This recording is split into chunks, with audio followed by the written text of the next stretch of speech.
Broadcasting from Orchard Park, New York, and Boca Raton, Florida, it's the Freight 360 podcast. From freight broker sales tips to sports talk, this podcast is all about helping you grow as a freight broker. We're your hosts, Nate Cross and Benjamin Kowalski. Let's talk freight. Welcome back, everybody, for this wonderful December episode of Freight 360. It's episode 170. We've made it a long way, Ben.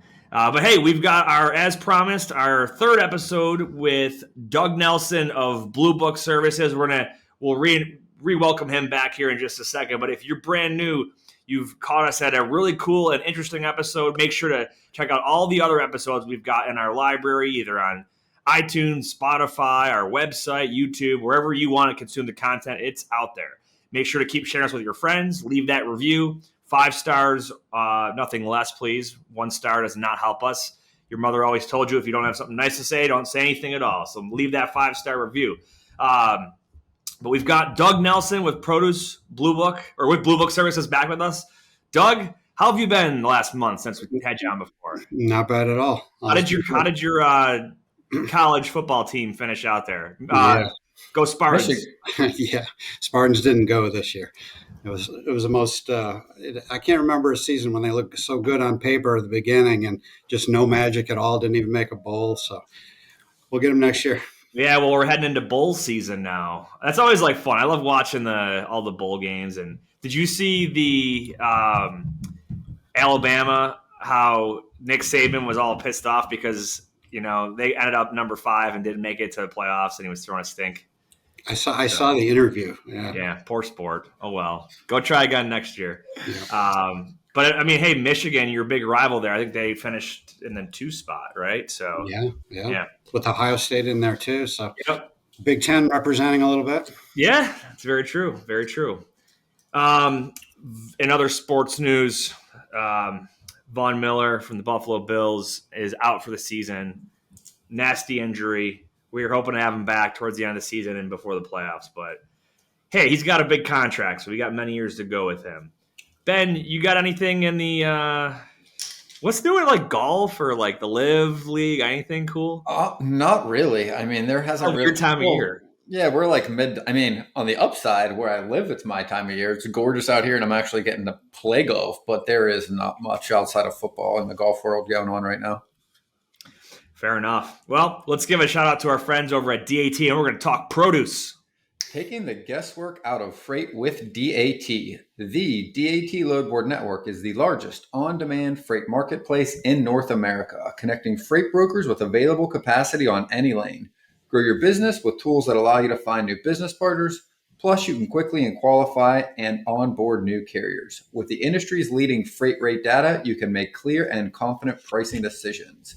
Check out the show notes for a free month of Power Express or Trucker's Edge. Absolutely. All right, cool. So we did 2 previous episodes with Doug. So we've covered the credit and marketing, sales, lead generation side of Blue Book and how all of that works. Then we went into claims and dispute resolution. There's a lot. I mean, we could have probably 100 episodes on produce and Blue Book, and you'd still have more to learn. But we're going to try to pack as much into today as we can to wrap up the conversation. And this will act as a long-standing 3-part series where anyone new into brokerage can just go back and get a nice little crash course on produce and Blue Book and how everything all works. So to be honest, I've learned a ton. I mean, our last podcast was I had a blast just because I'm so much of it was just new information that I learned. I'm really looking forward to digging into this episode. Yeah. So, Doug, and I know you had a bunch of things that we could hit on today, and I want to kind of pick up our conversation where we left it off with claims in the previous episode. So, one of the things that Blue Book does, and I'll let you speak to it, but the trading and transportation guidelines that are offered, and it helps to constitute what circumstances will, result in a breach or whatnot. So if we're in a claim situation here or a potential claim situation, talk us through Blue Book's process with determining time, temperature. How does that all come together in the guidelines there to give a, here's kind of the feedback from us. What does that look like? Yeah. So we hold ourselves out and are a neutral third party. When we're in the middle of the disputes, um, we want to be consistent with with what we're saying. And so over the year, and really throughout the company's long history, we've published trading and transportation guidelines. We've still got both of those today, and the transportation guidelines are what a lot of truck brokers know very well. Usually, just they're learning by experience. They're going through, they're doing their job. They're eventually bumping into some disputes. In the process of resolving that dispute, they're coming upon our guidelines and learning those sections very well. You can also learn them proactively if you're the type that can sit there and read through them and get out ahead of them. But I that's imagine really it's a very, very beefy set of or of guidelines, huh? yeah. It's probably only 30 pages, but it'd be a tough slog to get through for most people. I think just because Well, it's so dry, not if you because have a it's so delayed flight during the holidays, feel free yeah. and hit the link in the episode notes to join Blue Book and check out those guidelines. So I can I'll probably give you an example of what's in there. Like a common dispute in produce would be how warm is too warm. Like, so say I ask the truck to carry the load, maintain temperatures in the trailer between 32 and 34. Well, does that mean 35 degrees is a breach? For to kind of tee up an easy one. Obviously not. Well, so like here, let me just, if you'll indulge me, I'll just read it. I think you can Yeah. imagine. This is section 6.2 from our guidelines. I think you can see the number of disputes that could be given some direction by this relatively short paragraph. All right, slight deviations in transit temperature based on, among other things, the location and accuracy of the temperature recorder are inevitable and permissible. What constitutes a slight deviation will vary, but as a rule of thumb, temperatures within the trailer should not deviate more than 4 or 5 degrees Fahrenheit from the agreed upon transit temperature. If a temperature range is specified, any deviation will be assessed from the midpoint of the specified range. A temperature variance lasting less than 12 hours may also be categorized as a slight deviation depending on the extent of the variance, the relative perishability of the commodity, and other circumstances. For example, a shipment involving multiple pickups or drops may be expected to experience temperature variance during loading and unloading. There's a lot packed into that paragraph. That's really good though. Um, so, and I want to remind everybody, right? Like, so with Blue Book, you guys aren't the law, right? But you are the respected benchmark, I would say, when it comes to that. Similar to the way that TIA is, they kind of set a benchmark standard for like freight brokerage and intermediaries in general. I would say you guys do that for the fresh food and produce community. But there's a lot in there. That's good. I did not know that midway point for a temperature range, and also the 4 to 5 degrees as the guideline. I got a Cool question. stuff there. Yeah, can you give me some clarification? When it says midpoint, are they talking like the median, like the mean, like in between the ranges for a If period it's of like out? 32 to 36, you'd say 34 is your midpoint. You can go up 4 or 5 degrees or down 4 or 5, right? Right. So we just don't want to punish somebody that if the shipper says, maintain between 32 and 34, we don't want to Mhm. start counting from 34 and in effect punish him for not just saying 33. Yeah. So we just start counting from the middle of that range when we're assessing what 4 and 5 degrees is. Okay. So now the other side of this is from temperature is the time, right? So how long, the duration of how long there's a breach. Can you talk us through how that's handled, and what is there a paragraph on that, or I guess how does the time part of it work? Yeah, there's it's important to remember that the time part is a rule of thumb. So if it's strawberries hauled at, say the strawberries are supposed to be hauled at 33 degrees, and you look at it and they're 35 degrees for all but 10 hours of the trip, and you might be inclined to say, well, okay, no breach, only 10 hours. Well, it's a rule of thumb. So you got to look at, hey, if the temperature during those 10 hours was 60 degrees, well, that's gonna be a breach anyway. but it gives us the 12-hour rule is helpful. For instance, if the product's loaded a little warm or not in a cooled shed, and it takes some time for those temperatures to stabilize and normalize at the beginning of the trip. So when you say 12-hour rule of thumb, are we saying we're not looking at the first 12 hours, or what does that No, mean? no, we're saying it's a temperature should be within 4 to 5 degrees, but it doesn't have to be throughout the trip. There could be times when it drifts Okay. out of there and drifts back in. But if we add it up and it's more than 12 hours, then that points towards a carrier breach. I I got got so. one more. Hold on, I was I'm gonna saying, ask because if another you've got question. let's say you got 4 or 5 stops, that's accounting for the amount of time that it could raise, right? Exactly. We wouldn't count that Okay. against the 12 hours. There's some complications. It's all going to be assessed case by case. There's some complications, but if I'm the shipper, I'm loading the product on a truck that I know has got multiple stops. And I'm still warranting that it's going to make good arrival at destination. I shouldn't expect it to be perfect temperature the whole way. I should expect some variance. So I shouldn't be. I should either refuse. I should refuse to load product that can't withstand some of that temperature, that normal temperature variance during those intermediate stops and pickups. Ben, what do you got? Is that 12 hours per stop or 12 hours in total for the whole trip? 12 hours in normal transit. Okay, so if they loaded in, we'll just say, California at that coast, going to Jersey the other coast, and let's Still say 12 it's, hours, right?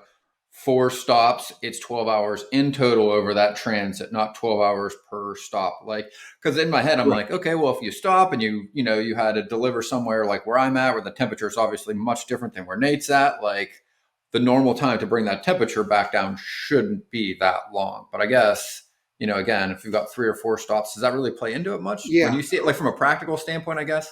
Right. Yeah. You shouldn't need. We're not suggesting you need 12 hours to pull it down at every stop. The 4 to 5 degree range, that's kind of tight. This gives them a little bit of margin. So if it's the Mhm. hottest part of the day, it's 110 degrees in the middle of summer, and it drifts out of there during the hottest part of the day, and then it sinks back down.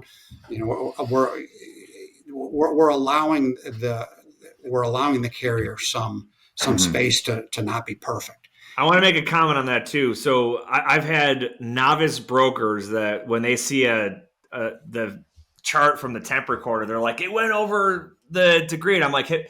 But then they look at it and it's like, yeah, you're in Arizona in the middle of July at 1 in the afternoon and it went up a little bit. Reefers can be very good, but you're still impacted by the climate that you're driving through. It's gonna affect it heavily. Think about it's like when you're driving your car in the middle of the summertime and that sun's beating down on your windshield. Your air conditioning has to work harder to get you to a certain temperature, right? I mean, so I think I want to just make a point on that the reefer is not meant to keep your product at the exact same temperature consistently the entire time. There's variance in that, and the big part of that is going to be the external environment and the temperature outside. So It makes a lot of sense. And living down here, I noticed that, right? Like my car could be 72 degrees inside in the shade, right? But if you're driving down the highway and you have a dark shirt on, like you're literally sweating, right? Like the car feels like it's 72, but like to your point, it's very, very different based on where you're at and when you are where you are. yep, exactly. And I would say the same probably goes for a temperature controlled unit that's keeping something warm and they go through a very, very cold area, right? You'd probably see deviation on that side. Sure. Yeah, we do. And a lot of times we've also got to question the adequacy of the trailer's insulation too. If you can really see that every time it's 2 in the afternoon, the temperatures are rising above this 4 to 5 degrees, at some point you start to say, hey, is this a new trailer? Is this a properly insulated trailer? So we're definitely not using ambient air temperature as a get out of jail free card. Sure. But we are trying to allow for some practicality there, and really we're getting that rule of thumb is derived from PACA precedent, because between produce vendors, the USDA has been resolving disputes like this for generations. Where if I'm the seller, I'm selling to you as the buyer. I'm only warranting that my product's going to hold up to that contract destination if the carrier that you hire is going to maintain normal transportation conditions. So the USDA has been pulled into disputes very similar to this between vendors, not with carriers. They don't have jurisdiction there. But they've been through these kind of disputes for a long time, and actually issued administrative law rulings.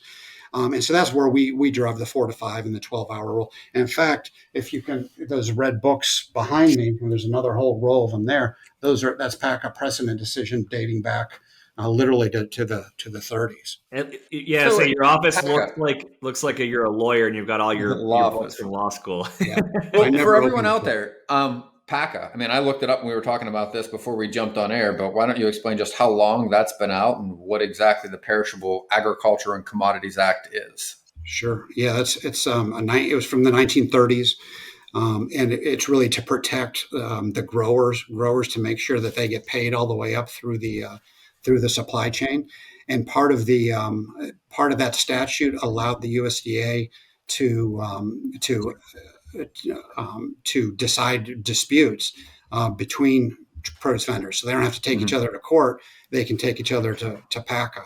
And what that's done is created these volumes of books and decisions, which we can then pull from and say, look, the USDA has always said that if temperatures drift over 40 degrees for strawberries, that's a breach.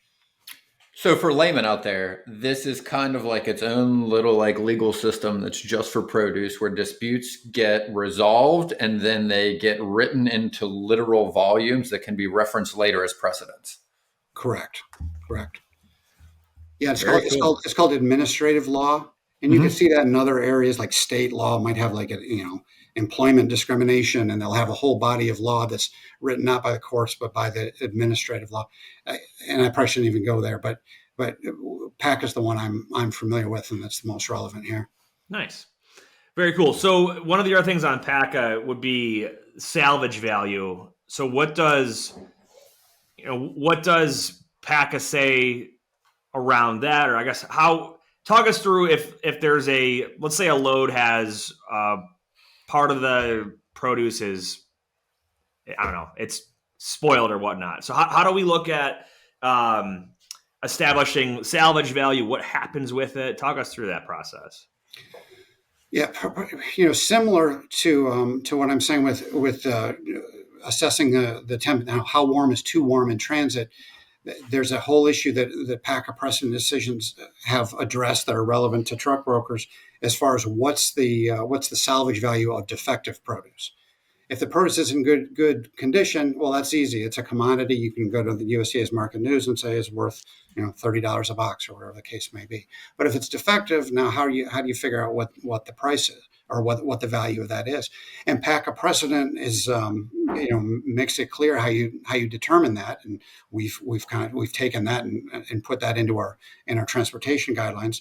But essentially, it's you get you combine a timely USDA inspection that quantifies the percentage of defects, and you take a detailed account of sale that shows what each of those boxes were sold for, and if they match up, if it shows a what's called a prompt and proper resale, essentially a reasonable good faith effort to resell the product based on its condition, based on market conditions at the time.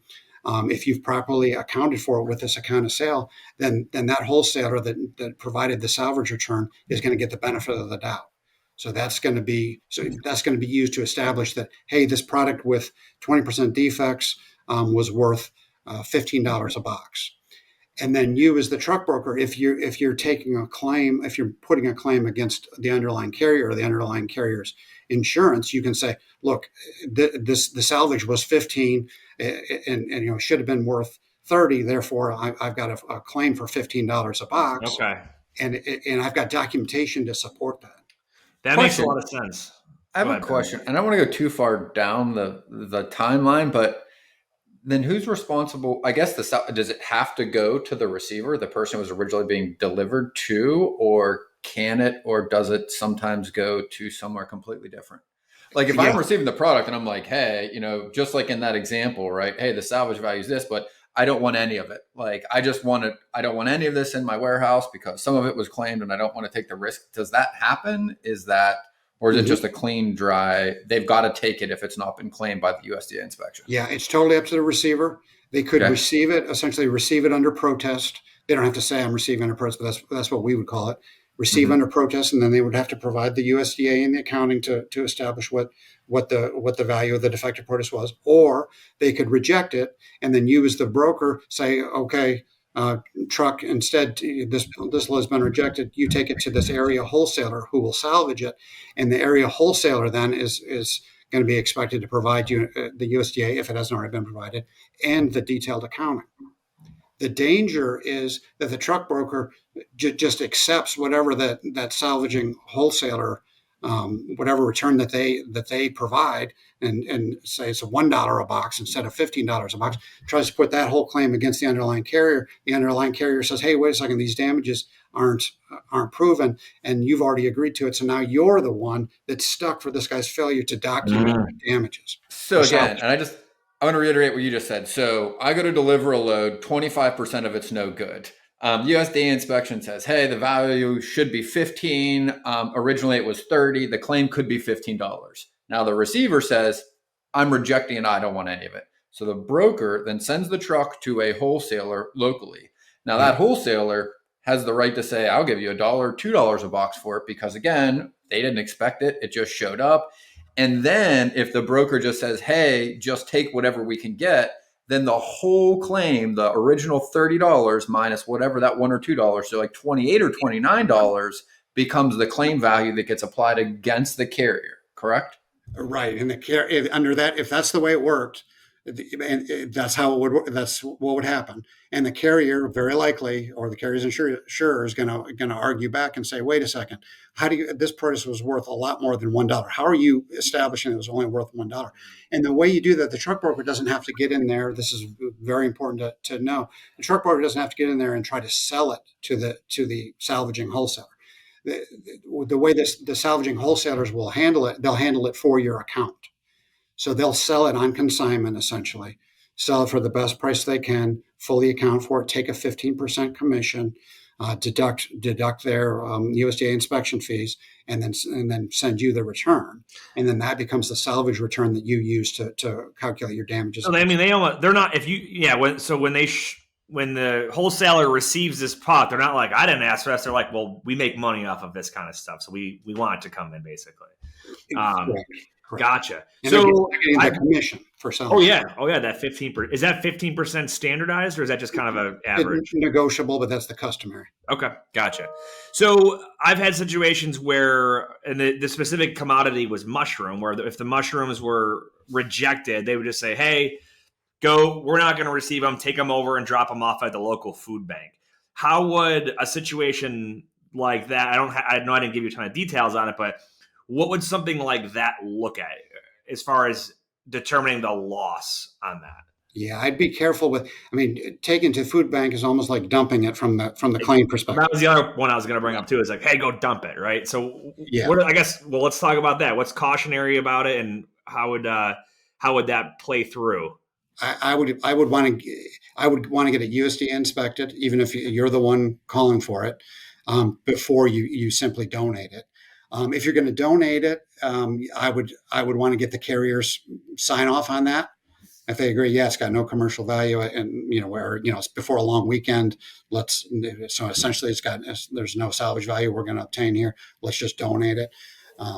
But I'd be careful with that. That's if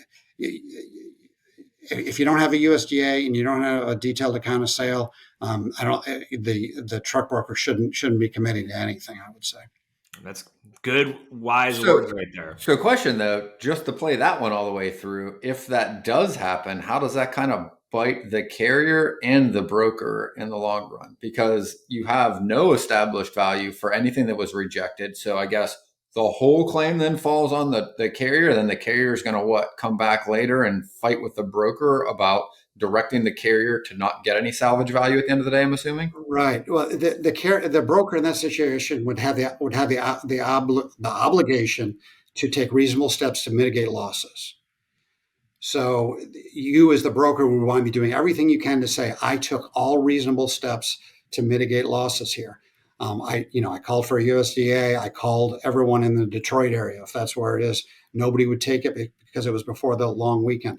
I sent this email to my carrier's dispatch that said, "Hey, I'm having this difficulty. If you can't tell me, I haven't found a home for it. Can you find a home for it?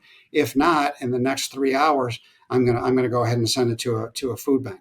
So you're doing everything you can to show you acted reasonably, that you were doing everything you could to mitigate losses, so that the carrier that you're going to be putting the claim against can't come back and say, "No, you failed to take reasonable steps to mitigate losses." You're going to say, "No, you created this situation by your breach, and I did everything I could to mitigate it, and it didn't work out." Now, you don't have to be perfect. It may come out that, hey, had you just taken it to Toledo, there was a guy that could have sold, but you can't be second guessed like that, as long as your efforts were reasonable and in good faith. Makes sense. Okay. Yeah, that's good stuff. So one of the things when it comes to product getting rejected or whatever status that the receiver is, we talked about this offline before, is sort of how you annotate things on the delivery receipt or POD, bill of lading or whatnot. Can you talk us through some of the verbiage, or what should be written on the proof of delivery for, hey, if it's accepted clean and in good status versus, we expect a claim on this load. What does that look like? Yeah, we always recommend that a receiver in that situation is being specific. They're saying 10 boxes missing, portable recorder missing, 2 pallets tipped and need to be repacked. We think there should be specificity there, because that gives the carrier, it gives them an opportunity to say, "Hey, wait a second, none of these pallets were tipped," right while they're still there on site. Or, Yep. 10 boxes were missing. What do you mean 10 boxes were missing? Right there, they're on site, and the carrier's got an opportunity to investigate. You can imagine if a receiving personnel says, just stamps it subject to count, and then 2 days later says 10 boxes were missing, then who knows what happened to those 10 boxes? Nobody really knows. Even if the receiver's acting like they know, they don't know that they don't have somebody else in their warehouse that didn't misplace their take. Could have been stolen. Someone was eating them on their break. We have no. Yeah, that's Nobody valid. knows. That brings up a point here that I want to hit on, is that the bill of lading acts as a legally binding document, right? And that if you're hauling a temperature controlled load and there's a dispute, or let's say that the BOL has one temperature or temperature range listed on it, an email that was sent by the broker has another one, versus a phone call where a different one was said. It's the bill of lading that's the actual binding document, right? Or is there, how do you handle a dispute if they're like, "Hey, BOL says this, but they told me this on the phone"? Yeah. See, what we say in our guidelines is it's actually because the bill of lading, it's confusing, and it's a funny document wearing many hats, because if you think about it, if it's back in the old days and you're working with a railroad and you want to ship your cattle across the country on the railroad, you're turning over your cattle. I don't know why I picked that as what's the cargo, and they're giving you right there the bill of lading. So you're dealing directly with the carrier there. That's not the case when a produce a truck that hauls produce is picking up at a shipper. They're not directly contracting between one another. So to say that the bill of lading is the contract of carriage, to me, has always been, sometimes.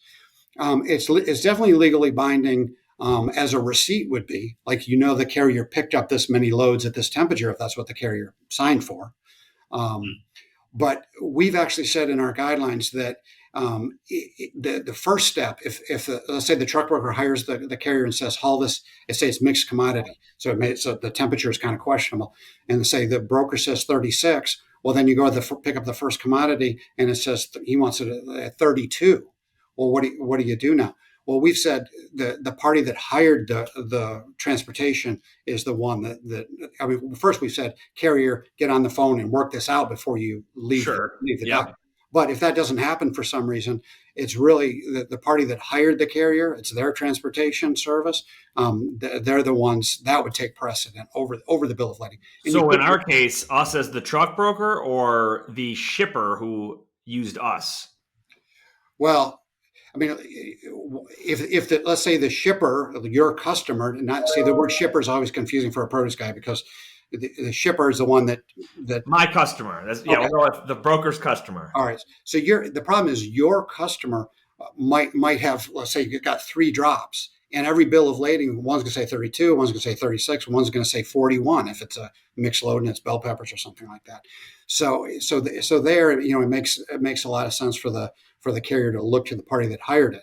The way we look at it and what it says in our guidelines is it would be your job as a broker to find out from your customer what temperature they want this stuff hauled at, and to instruct your carrier to do the same. Okay. Because the shipper, it's FOB most of the time. So that produce shipper puts it on the truck. I mean, they're done. You could, if you want to cook it on the truck and make soup out of it by the time you get to destination, that's your business. It's your customer's product at that point once it goes on truck in FOB terms. Okay, that's a good rule of thumb then. So make sure as brokers, when in doubt, do take the extra step to make sure that we understand what our customer's expectation is. So, well, here's a good practice or procedure is, and I've done some of this and it's been a long time, but we would always make sure, just as redundancy, to ask the customer, the one we were dealing with as a broker, to verify in writing what the temperature was, especially if the loads were changing. If it was the same, loads, not maybe, but anytime it was a new commodity or something we were picking up from somewhere, it was, hey, just verify one more time in writing what the temperature needs to be. Because again, there were a lot of instances I remember where, again, to this whole conversation, the carrier's calling in, well, the BOL says this, the guy at the dock says this, and you told me this. What is the number, right? And it's like, well, okay, go back to the source, get it verified in writing, then it's at least cover your, CYA. Yep. So, I mean, we've gone through a lot of stuff in this 3-part series, and I wanted to give you a chance to talk a little bit about the New Hire Academy. So, this is something that if you're a member of Blue Book, it's included. You have access to it. But talk us through, so someone that's out there that either is interested in joining Blue Book or they're already a member of Blue Book, what is in this New Hire Academy and how can they use it for their team as far as educational purposes for somebody? Yeah, it's just 5. It's 5 courses. They're like 20 minutes on average, probably. One of them will take you through understanding Blue Book ratings, so you can get on there and figure out who their most desirable customers might be from a credit perspective. And Bill Zentner, next door to me here, does a great job of just taking you through the basics and really understanding how those ratings are derived and how to use them as a credit extender. There's a section on our transportation guidelines, which it's a little longer. It's like 30 minutes, but that takes you through the highlights. There's one for on the pack of trust, which wouldn't apply to a truck broker so much. There's one on trading customs and rules, so that's between vendors. And if you hear a lot about good arrival guidelines and you want to just understand what that is, not directly applicable to transportation, but still, if you're doing a lot of produce, you may want to better understand that. That'd be the trading guidelines, and then there's a sales 101 geared more towards produce, but there's some good things in there. So one of the things I want to hit on with that is that produce in my experience, produce tends to be the commodity, and I know it's a generalized commodity. There's a lot of different types of produce, but it's the group of commodities that tend to lead to the highest number of claims for the brokers that are not knowledgeable on everything that we've been talking about on here. And I think that New Hire Academy and those lessons and those videos are probably a good way to prevent mistakes. I mean, Ben, we've seen it with other commodities too. You get people that get involved in heavy haul and oversized, and they don't know permits, or they don't, people get involved in cross-border stuff or expedite stuff. And or even port operations. They don't know that drivers can't get into a certain, past a certain gate. So you can prevent so many issues if you just educate yourself and your team properly. Ben, you always say you don't know what you don't know. And we're telling you right now that when it comes to fresh fruit and produce, Blue Book is they're pointing you in the right direction. So I'm a huge advocate of this. I mean, I can't say that more. I mean, no matter what it is, right? Anything we learn new, you're going to have to do it the first time, right? So anything you can learn prior to starting, I think is a huge advantage. It's a huge advantage not only just in, mitigating risks and hopefully eliminating issues, but also I think you just alluded to this, like competitively, right? Understanding the things the way your customer does is extremely valuable. It's extremely valuable in the sales process. It is in servicing them and operationally and mitigating your carrier's risks and managing the entire process. So I think any of these things that you can do to learn these things as you're getting into them or as you're just starting, or even if you've already been in it a while, brushing up on these things. I mean, I think these are huge advantages that people should take. Well, yeah, I mean, you brought up, even if you've been doing it for a while to kind of sharpen up.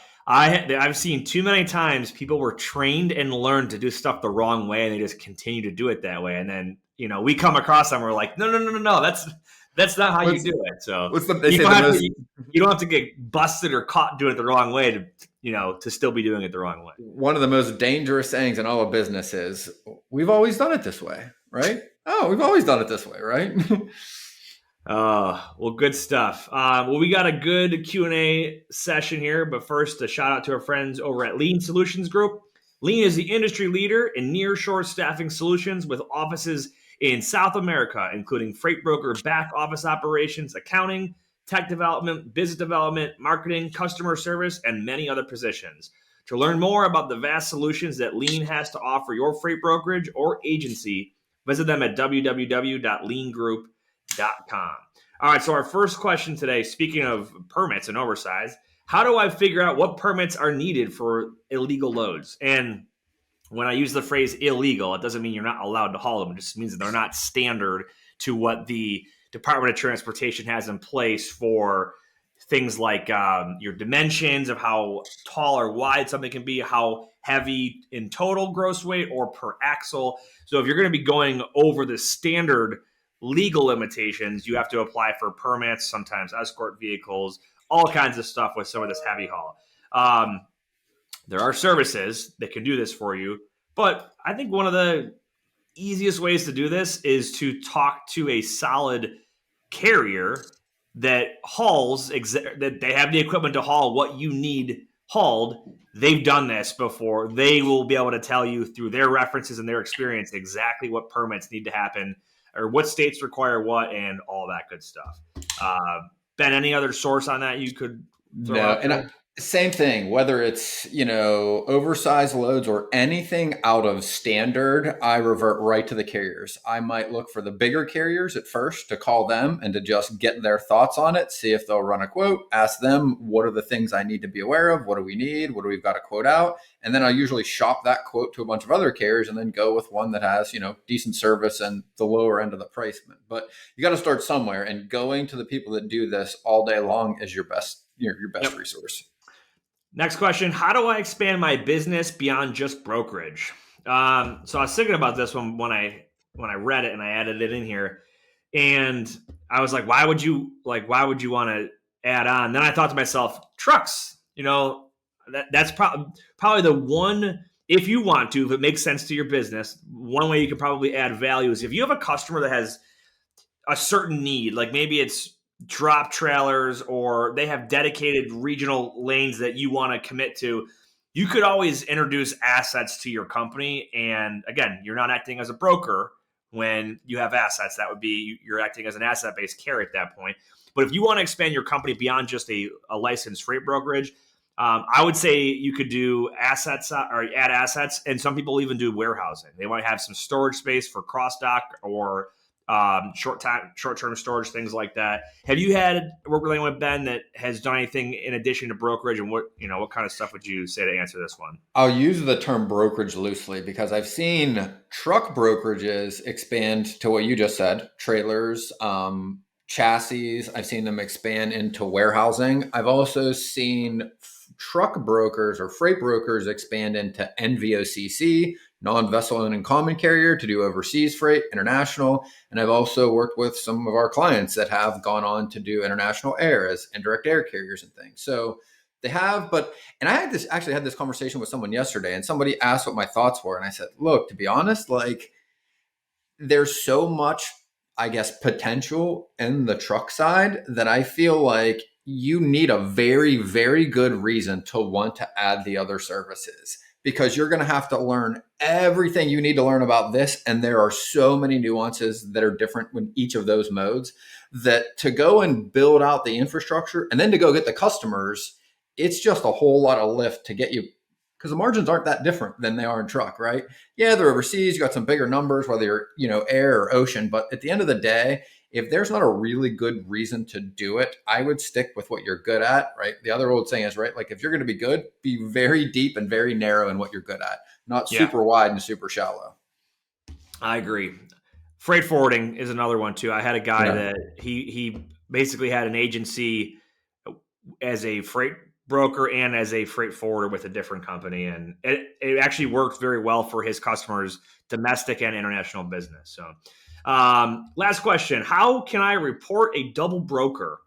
I think I brought this one up before, but I'm adding a link to the show notes. There is an FMCSA fraud website where you can report double broker, illegal brokering activities, illegal dispatching services, all that stuff. Anything that's governed by or umbrella covered by the Department of Transportation or an FMCSA, there is that link. It's the broker and carrier fraud and identity theft page. And there's links in there. So check out the show notes and you'll be able to see that web page.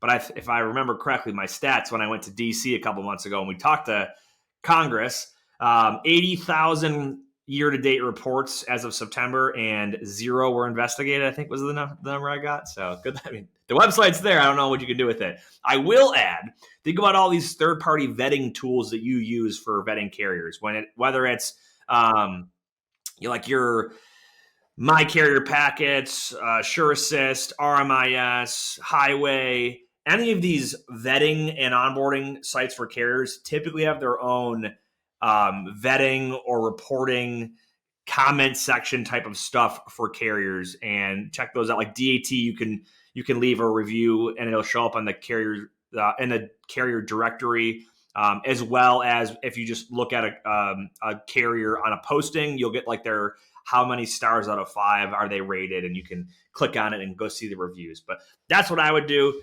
At the end of the day, if you're dealing with hundreds of double brokers, how much time you can really spend reporting all of them? It's just not realistic. So good stuff. Doug, it was a pleasure. 3 episodes, a lot of great content, and we're giving it to our audience for free. That's the best part about this. Is we got this great library of content, and now we've got a 3-part series on produce. So we appreciate you coming on. What anything fun and exciting coming down the pipeline for Blue Book? Yeah, I think in the next couple of years, you're going to see some good things coming from Blue Book. I'm not really at liberty to say more than that, but you can tell you, but I had to kill all of you listening right now. Yeah. No, that's awesome. We've got a long, proud history, and I think we're getting better as a company. So I do have a question in closing for you. I have had people ask me when they're new if produce is the type of commodity that they should get started off with as a truck broker, as a freight broker. Do you have any thoughts on discouraging that or encouraging that, or does it make a difference if someone's new to brokerage versus if they've been doing it for 20 years? Is it hard to learn and understand how the commodities work? What do you think? I wouldn't have a basis for judging it against like hazardous materials or some of the other, crazy stuff you guys get involved with. But produce is, people will say it's an industry of industries. So hauling one commodity might be a little bit different than hauling another commodity. The crazy fluctuations in supply and pricing. I think, produce is kind of a wild ride. So, if you're looking for steady and calm and not a lot of stress, it seems to me that produce would be more on the wild rides end of the spectrum. Yeah, I would say, and my take on it was always, I'm almost going to echo what you said, is if you want predictable and sort of like that vanilla boring, it's not going to be produce. That's going to be like your lumber or your steel. If you want, hey, I got to figure out where it's coming from at what time of year and how the entire market shifts based on when stuff goes into harvest and you're solving true problems, yeah, produce is absolutely a good place to go. Ben, what's your take on that? I'm curious. If you say, like, I've had the opportunity to see what the margins look like in our industry in the larger companies, and they're just so much higher than almost any other commodity, is the first thing. But they're also so much higher for all the reasons we talked about. The things that you need to do, like in this episode, the responsibilities, if there is a claim, and doing, what you need to do, what is reasonably expected, right? Like that is expected in that industry. So all of those things, especially the ups and the downs, are why there are fatter margins. But with everything else, more risk, more return. So I think if you are young and hungry and you want to go make some decent amount of money and you have no qualms about working hard, I think it's a great industry to be in. I don't think it's for everybody for that very reason, but I do think it's a huge opportunity for a lot of people out there, especially over the next year, and especially over people looking at their books of business that aren't necessarily growing as quick as they were during the pandemic. This is a great opportunity to go get some new customers and to learn a new industry. Yeah, and I think, so again, for Produce Blue Book, you can go to producebluebook.com/join-today. That's how you can learn more about signing up. But there is is it the Know Your Commodity tool that's on there, Doug? Mm-hmm. That's the free one, right? Yep. And there's a lot of really cool stuff in there. I was actually, I was helping somebody with, I think it was watermelons last week, and they're trying to figure out what their season with their customer ended at a certain time. And they're like, I'm like, why don't you go prospect watermelon in other areas that it's shipping earlier? Or, at a different time of year to kind of fill those gaps in. And we went through there. We're able to see based on certain states or regions when that produce is available. So, and then you could do your, backwards math on when you got to start prospecting those customers as a freight broker, and good stuff. So yeah, definitely check them out. producebluebook.com. Any final thoughts, Doug, that you want to share with our audience? Not really. I appreciate what you guys do. I feel like I've learned a lot about brokering just being on these shows. So you guys got a great thing going, I think. Awesome. Ben, what do you got for us? Whether you believe you can or believe you can't, you're right. And until next time, go Bills. That wraps up this episode of Freight 360. Check out the show notes for links to anything that we've referenced on this episode. And make sure to visit us online at freight360.net to see our entire library of episodes, videos, blogs, and more. And make sure to check us out on Facebook and subscribe to our YouTube channel for daily and weekly tips and content. If you'd like your question answered on the show, fill out the Contact Us form on our site, and we'll see you next week.